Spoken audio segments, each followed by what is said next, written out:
সুস্থ মানুষ।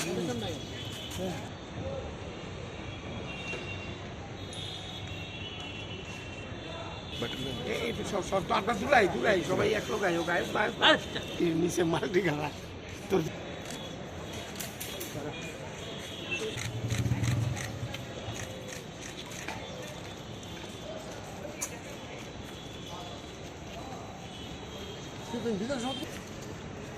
এরা কেউ এক লোক খায় না, ভাগে ভাগে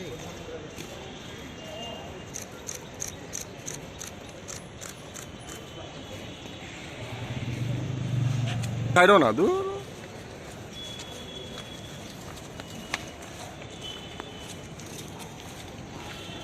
হ্যাঁ বাদ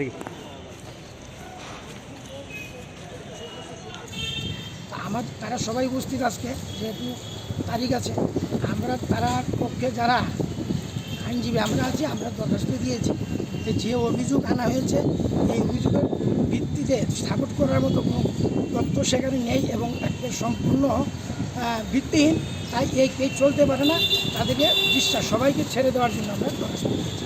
আদালত তো এটা শুনবে, তো আদালত আমরা সরকার পক্ষের উকিলকে আমরা কপি দিয়েছি দরখাস্তে, একটা ডেট রেখেছে আগামী 29শে এপ্রিল, ওই দিন শুনবেন, শুনে তারপর জানাবেন দেওয়া। আমরা বিশ্বাস করি যে আমাদের দরখাস্তটা যথেষ্ট গুরুত্ব আছে এবং আমরা রিলিফ পাবো। এটা একটা কল্পিত রাজনৈতিক জিঘাংসামূলক দৃষ্টিভঙ্গি নিয়ে মামলাটা সাজানো হয়েছে।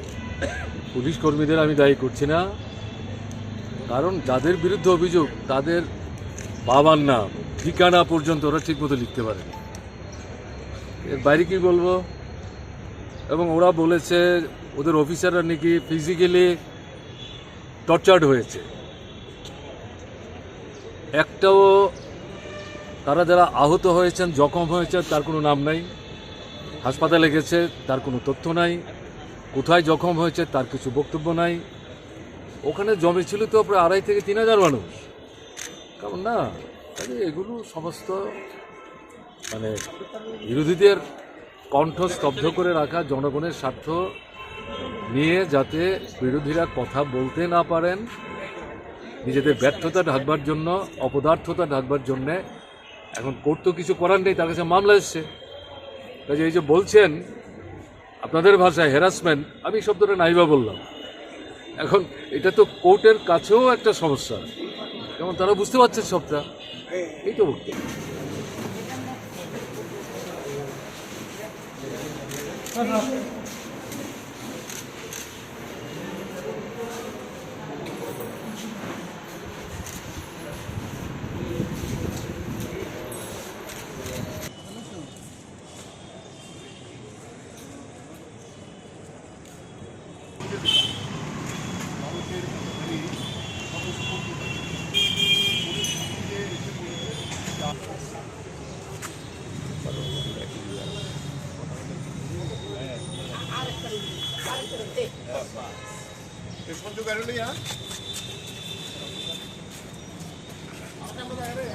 আশা দেওয়া ঠিক করবো কিছুই নাই, এই তো সারা রাজ্যে এটা চলছে।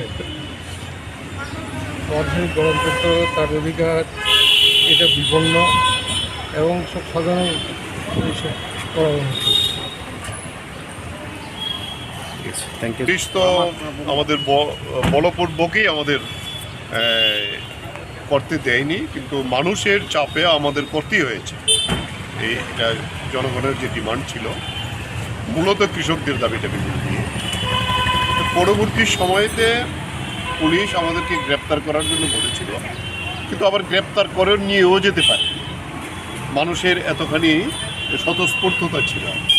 পুলিশ নিজে এসে বলেছে যে আমরা আপনাদের ফ্রি করে দিলাম, আপনারা চলে যান। তারপরে দেখা গেল আমাদের কেস দিয়ে দিয়েছে। সবচেয়ে আশ্চর্য হলো, আমরা তো ত্রিপুরা রাজ্যের মধ্যে পরিচিত, আমাদের বাবার নামটাও পুলিশ জোগাড় করেনি। হ্যাঁ, সেই জায়গায় দাঁড়িয়ে এটা সাজানো কেস। আমরা বলেছি অ্যাপিল করে, যেটাতে আমরা কেউ দোষী না, আমরা জনগণের সমস্যার জন্য আমরা কথা বলতে এসেছিলাম। সেখানে পুলিশই আমাদেরকে পরে ছেড়ে দিল, তো তাইলে কেন আমাদের গ্রেপ্তার করলো না? এখন কেন কেস সাজিয়েছে? এটা না, ওদের পুলিশকে আমরা দোষ দেব না, বলছে ওরা চাপ আছে, ওরা বিভিন্নভাবেই আমাদেরকে হ্যারাস করা, এটা হলো মূল উদ্দেশ্য। X chief minister, x finance minister, আমরা সবাই তো ত্রিপুরার দায়িত্বশীল নাগরিক। সেই জায়গায় দাঁড়িয়ে আমরা অ্যাপিল করেছি আজকে আমাদের জন্য সম্পূর্ণভাবে এখান থেকে মুক্তি দিয়ে দেওয়া হয়।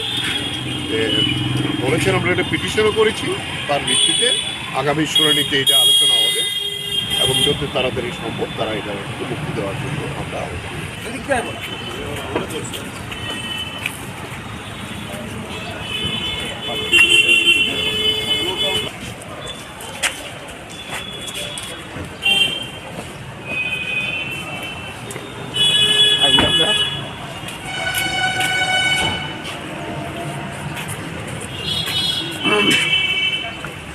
কি আর বলবো, কোর্ট তো তারিখ দিয়েছে, আমাদের আসতেই হবে। যা যা ডেট ফিক্স হবে, আমরা তো আইন মেনেই চলছি। এখন যারা আমাদেরকে অভিযুক্ত করেছে তারা জানে কেন অভিযুক্ত করবো। আমরা তো দেখলাম আজকে যে সমস্ত কথাবার্তা হয়েছে, আমাদের অ্যাডভোকেটরা বলেছেন বাবার নাম পর্যন্ত দেয়নি, উল্টা পাল্টা দিয়ে রেখেছে, তো একটা মামলা সাজানোর জন্য সাজিয়েছে।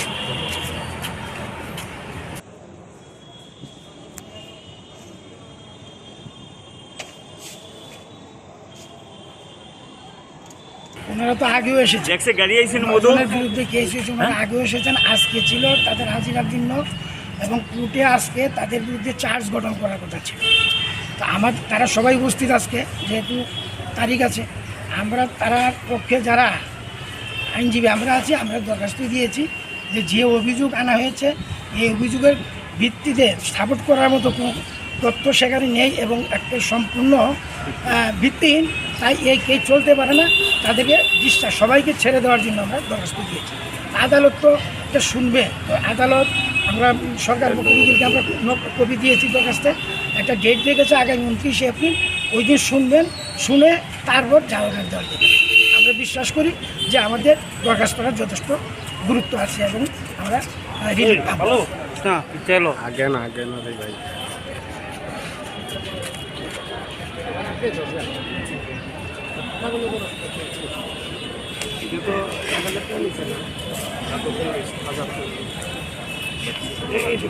আমরা দুলাই সবাই এক লোক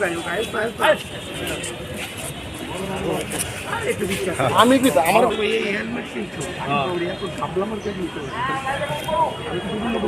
বাবজাত